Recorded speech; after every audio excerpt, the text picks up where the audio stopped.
பூரிக்கு எப்பயும் ஒரே மாதிரி மசாலா செய்யாம இந்த மாதிரி ஒரு தக்காளி குருமா செஞ்சு பாருங்க. செம்ம டேஸ்டா இருக்குங்க. செய்யறது ரொம்பவே சிம்பிள். இட்லி தோசைக்கு கூட சூப்பரா இருக்கும்.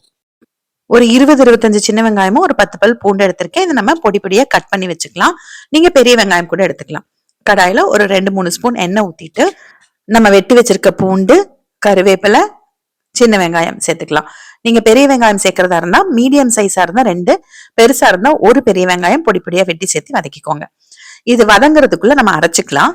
தேங்காய் 2ஆ உடைச்சா ஒரு மூடி வரும் பாருங்க. அந்த மூடியில பாதி எடுத்திருக்க தேங்காய் கட் பண்ணியோ இல்ல துருவியோ சேர்த்துக்கோங்க. இது கூட 2 ஸ்பூன் பொட்டுக்கடலை, 1 ஸ்பூன் அளவுக்கு சோம்பு, 2 துண்டு பட்டை, ஒரு 6 கிராம்பு, ஒரு 6-7 வரமிளகா. இது காரம் கரெக்டா இருக்கும். உங்களுக்கு கொஞ்சம் அதிகமா வேணும்னா இன்னும் 2 சேர்த்துக்கோங்க. கொஞ்சம் தண்ணி ஊத்தி நல்லா நைஸா அரைச்சு எடுத்துக்கலாம். இதுக்குள்ள நம்ம வெங்காயம் பூண்டும் நல்லா வதங்கிருச்சு. நான் இஞ்சி பூண்டெல்லாம் அரைக்கிறதுக்கு சேர்க்க மாட்டேங்க. இந்த மாதிரி தான் பண்ணுவேன். ரொம்ப ருசியா இருக்கும். நீங்க ஒரு தடவை கண்டிப்பா ட்ரை பண்ணுங்க. இப்ப வெங்காயம் வதங்கினதுக்கு அப்புறமா மிக்சியில அரைச்சு அந்த தேங்காய் விழுத உள்ள சேர்த்துட்டு 1 டம்ளர் அளவுக்கு தண்ணியும் கலந்து ஊத்திக்கலாம். இதுக்கு தக்காளி பாத்தீங்கன்னா 4 பெருசு பெருசா இருக்கிற ஆப்பிள் தக்காளி எடுத்திருக்கேன். கட் பண்ணிட்டு அதையும் நம்ம அதே மிக்சி ஜார்ல சேர்த்துட்டு 1 பாதிமா அரைச்சு எடுத்துக்கலாம். ரொம்ப நைஸ் ஆகணும்னு அவசியம் கிடையாது. இப்ப நான் எடுத்த அளவு பாத்தீங்கன்னா 3 பேர் இருக்க ஃபேமிலிக்கு 2 நேரத்துக்கு சரியா இருக்கும். நான் ஒரு நேரத்துக்கு பூரிக்கும் ஒரு நேரத்துக்கு தோசைக்கும் பண்ணேங்க. இப்ப நம்ம இந்த அரைச்ச தக்காளி விழுதையும் இந்த மசாலாவோட உள்ள சேர்த்துடலாம்.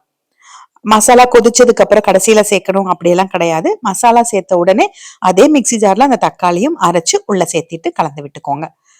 நான் மொத்தமா ஒரு 3 டம்ளர் அளவுக்கு தண்ணி ஊத்திருக்கேங்க. ஏன்னா அது கொதிச்சு வரும்போது நமக்கு கெட்டியாகிறதுக்கு கரெக்டா இருக்குன்றதுனால. 1 ஸ்பூன் கல்லுப்பு, கொஞ்சம் மஞ்சத்தூளும் சேர்த்து கலந்து விட்டுட்டு கொதி வர்ற வரைக்கும் ஹை ஃப்ளேம்ல வைங்க. ஒரு கொதி வந்ததுக்கு அப்புறமா மீடியம் ஃப்ளேம்ல வச்சுட்டு அப்பப்ப கலந்து விட்டுட்டு கொதிக்க வச்சா போதுங்க. இதுக்கு நம்ம மிளகாய் தூள், கொத்தமல்லி தூள் எல்லாம் எதுவும் சேர்க்கறது இல்ல. பாருங்க, இப்ப கரெக்டான ஒரு கன்சிஸ்டன்சி வந்துருச்சு. இந்த ஸ்டேஜ்ல உங்களுக்கு வேணும்னா கொத்தமல்லி தழை தூவிக்கலாம். நாட்டு தக்காளி சேர்த்திருந்தீங்கன்னா ஒரு சிட்டிகை சர்க்கரை சேர்த்துக்கோங்க. அவ்வளவுதான், குருமா ரெடி ஆயிருச்சு. அப்புறம் என்னங்க, பூரியை வச்சு குருமா ஊத்தி சாப்பிட வேண்டியதுதான். இதை நாங்க தக்காளி கொஜ்ஜுன்னு சொல்லுவோம். பூரினா எங்க வீட்டுல தக்காளி கொஜ்ஜு தான். இது இட்லி தோசைக்கும் அல்டிமேட்டா இருக்கும். சாதத்துக்கும் சப்பாத்திக்கும் பெருசா சூட் ஆகாதுங்க. ட்ரை பண்ணுங்க.